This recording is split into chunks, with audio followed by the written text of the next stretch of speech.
dos comentarios previos a lo que viene ahora. Primero, el comentario de Ricardo Darín fue producto de un reportaje de Jonathan Viale, que reprodujo en Global, así que le reconocemos obviamente la autoría del reportaje y además le mandamos a Johnny Viale un afectuoso saludo.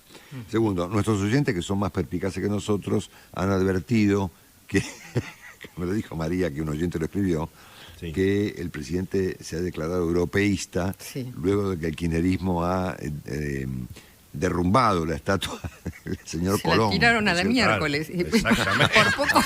Por poco no le hacen un juicio por genocida. Por eso no ve que está aclarando.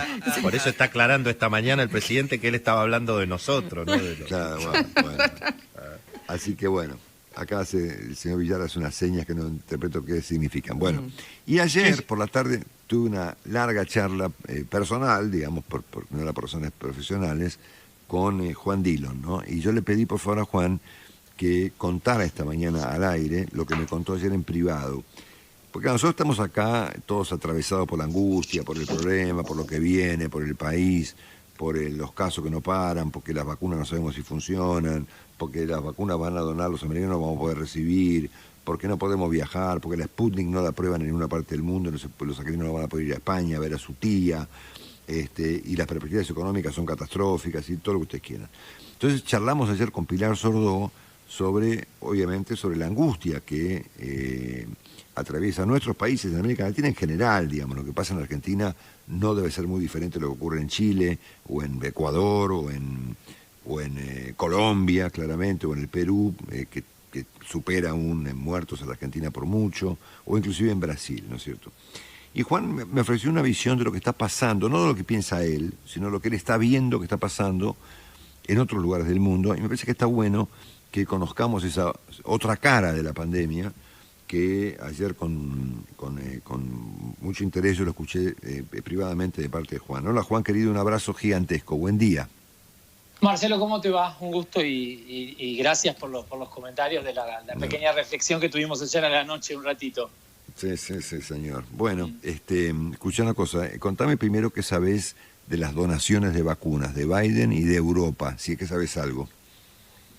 A ver, se va a hacer el anuncio seguramente en el correr de las próximas 24 horas, la antesala no solamente a la reunión de la OTAN, sino a lo que está pasando en el G7. Hoy hubo una reunión entre Boris Johnson y Joe Biden, y el camino obviamente es la entrega, la donación de alrededor de 1.000 millones de vacunas. Y básicamente hay que puntualizar, Marcelo, son vacunas, y me parece que esto hay que entenderlo, son las vacunas de ARN mensajero, básicamente, sí, claro. Marcelo. Sí, claro. Y digamos, esto es muy importante entenderlo, no por hablar específicamente de una compañía en particular, sino de una tecnología que está mostrando, una plataforma que está mostrando eficacia frente a incluso las nuevas variantes. Y me parece que un dato significativo para entender esto, y que vos dabas, y el doctor esta mañana también, algún dato.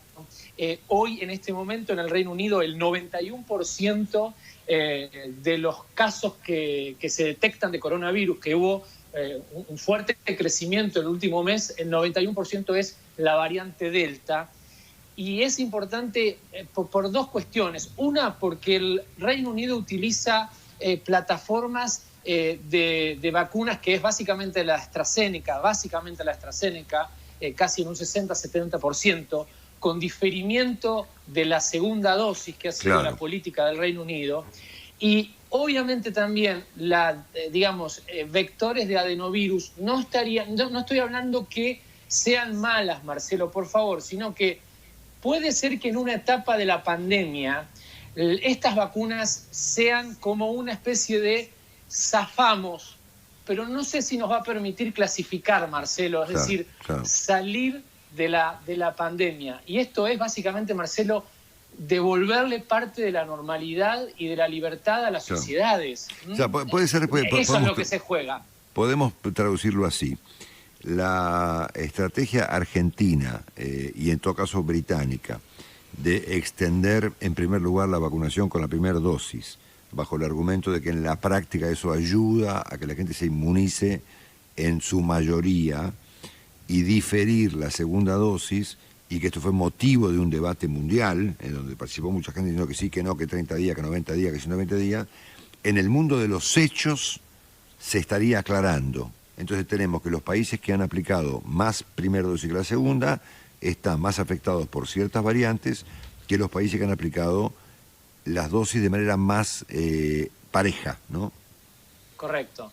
Y Claro. sumale que la eficacia de las vacunas con plataformas de virus, como es AstraZeneca, Johnson & Johnson, Sputnik o las chinas, tienen una menor eficacia en respuestas a las variantes como la Delta. Por lo cual, por eso cuando leemos que quieren donar vacunas de ARN mensajero, que Europa ya selló acuerdos por 2.000 millones de dosis para el año 2022, estamos hablando, Marcelo, claramente de la única certeza es que la convivencia con el virus es el único factor, si querés, que hoy no podemos poner en dudas, y que en esa incertidumbre las vacunas de Pfizer, de Moderna y en futuro la de CureVac van a ser las de segunda generación para combatir el virus. Sí, claro, claramente.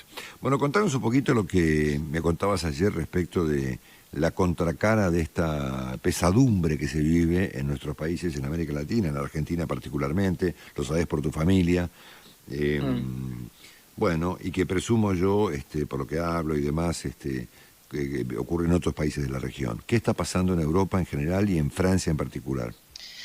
Bueno, yo te comentaba ayer que me parece que estamos en medio de un proceso. Recién te decía, creo que lo único que tenemos como cierto es que vamos a convivir, incluso los resúmenes míos de todas las mañanas de coronavirus lo vas a recibir lamentablemente por mucho tiempo, pero esto no significa que sea una mala noticia. Entonces, me parece que la única conclusión es que sabemos que vamos a vivir con el coronavirus por un tiempo más. Ahora, en ese correr también, Marcelo, hay que entender que no hay que ser tampoco concluyente con los comportamientos de cómo va a ser las sociedades una vez, digamos, se pase o se vuelva a cierta normalidad. El fenómeno que está pasando en Europa rápidamente es el principio de la recuperación de las libertades, con una efervescencia de la gente de juntarse, los bares totalmente llenos en el día de ayer, los interiores también de los restaurantes que abrieron el día de ayer aquí en Francia totalmente desbordados.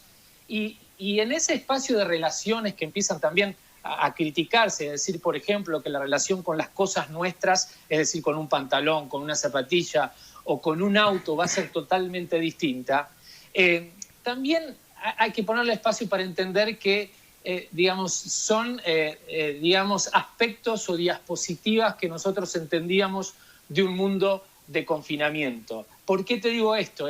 Vos recuperás el espacio de los amigos o vos recuperás el espacio del trabajo, es decir, volvés al trabajo y inmediatamente la sociedad vuelve a ser la misma que antes. Es decir, necesita las zapatillas para ir digamos, al gimnasio, necesita el pantalón, necesita verse bien para los amigos. Es decir, me parece que a veces confundimos, digamos, o somos demasiado concluyentes cómo van a ser las sociedades. O, por ejemplo, otra cuestión, Marcelo, que es todos se han querido ir a las afueras de las ciudades porque, claro, estábamos confinados. Confinados no te juntabas con gente, entonces necesitabas un espacio para el confinamiento, para salir de la cárcel de un departamento. Pero lo que está pasando en materia económica es que los precios de los departamentos, tanto alquiler como metro cuadrado en las grandes ciudades del mundo, empieza a revalorizarse. ¿Por qué? Porque la gente recupera el espacio, recupera la gente, recupera la vida y quiere estar en sociedad, quiere volver a las ciudades. Y bajan las propiedades de las afueras de las ciudades, valga la redundancia, porque se recupera esa vida que teníamos antes. Entonces, un poco me parece que esta es la reflexión que te decía, que a veces tratamos de si querés, de clasificar cómo será la vida nuestra después. Claramente claro, va a haber cambios. Ayer usaste un término que recuerdo, te lo voy a mencionar, que me dijiste que vos percibís que allí en Francia en general o en Europa en general, la gente está de vuelta con ganas de vivir. Y que eso se nota en las calles, en los parques, en el comportamiento de la gente.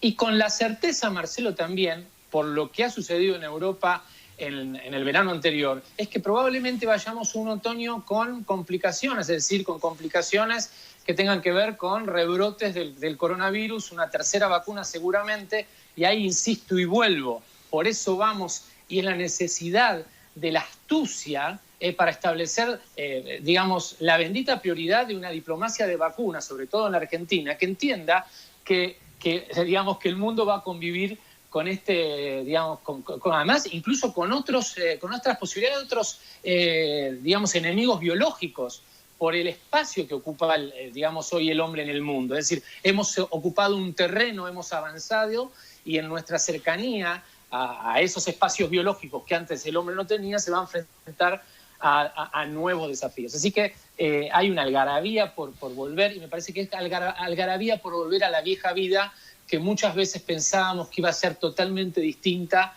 y a mí me parece que salvo las generaciones que nacen con el coronavirus, que nacen con, digamos, con la vulnerabilidad sobre todo del futuro, de la construcción del futuro, de qué va a pasar con sus vidas el mañana, en nosotros esto de volver a comprar el pantalón, esto de volver a comprar un auto, esto de volver a ampliar la casa, para los que les guste o no les guste, me parece que va a ser incluso mucho más rápido de lo que pensábamos.